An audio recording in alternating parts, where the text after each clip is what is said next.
முதிர்ந்த மூத்த தலைவர், அதில் ஒரு பேராசிரியராக இருந்தவர், அது பல மாணவர்களை உருவாக்கியவருங்கிறாங்க.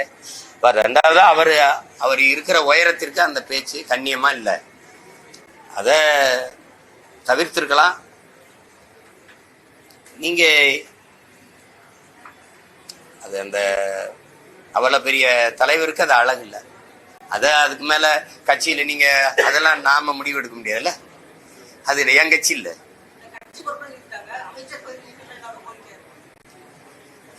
நீக்குனா நீங்க ஆறுதல் அடைஞ்சிருவீங்கன்னு நினைக்கிறேன் இல்லையா?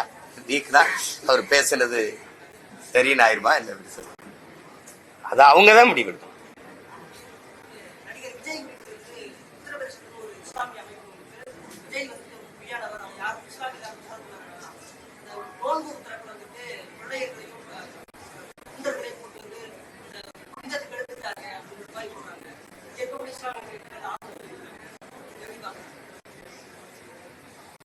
அவ்வளவு தூரம் போகணுமா?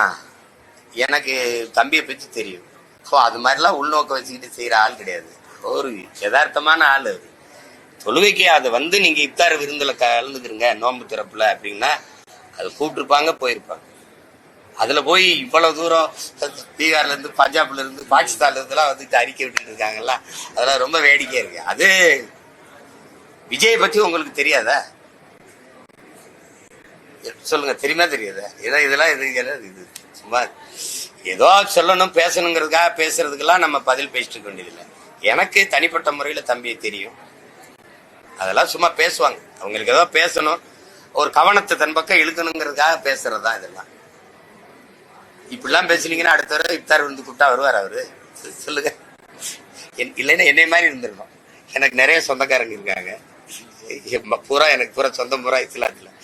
மச்சான் அப்படின்னு அனுப்பிடுங்க, மிச்சா சித்தப்பா அனுப்பிடுங்க, நான் வீட்டுல குடிச்சுக்கிறேன். அங்க போய் இந்த ஒரு நாள் இஸ்லாமிய வேஷம் போட்டு கஞ்சியை குடிச்சிட்டு தொப்பியை மாட்டிட்டு வந்து அந்த நாடகம் எத்தனை நாளைக்கு நடத்துவீங்க? நான் என் மக்களினுடைய அவங்களுக்கு உறவானவன், உரிமைக்கு நிற்கிற உரிமைக்கானவன், அவங்களுக்கு அவங்க உணர்வுக்கானவன், உயிரானவன், அவ்வளவுதான். அந்த உணவுக்கானவன் இல்லை, உணவை கொடுத்தா சாப்பிடுவேன்.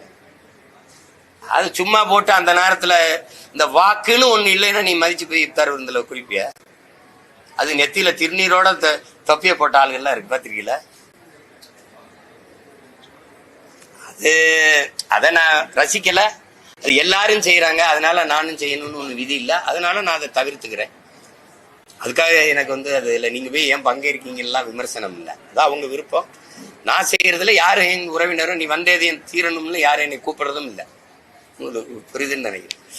அதனால அதுல திரும்ப திரும்ப சொல்ற இந்த மாதிரி குற்றச்சாட்டுகள்லாம் தம்பி விஜய் மேல வைக்காதீங்க. அது நல்லா இருக்கு. செய்திகளை உடனுக்குடன் தெரிந்து கொள்ள கீழ்கண்ட கேபிள் மற்றும் டிடிஹெச் நெட்வொர்க்குகளில் எம்நாடு செய்தி தொலைக்காட்சியை காணுங்கள். பாதகம் செய்பவரை கண்டால் நாம் பயம் கொள்ளலாகாது பாப்பா. மோதி மிதித்து விடு பாப்பா, அவர் முகத்தில் உமிழ்ந்து விடு பாப்பா. அண்மை செய்திகளை உடனுக்குடன் தெரிந்து கொள்ள இணைந்திருங்கள் எம்நாடு தொலைக்காட்சியுடன்.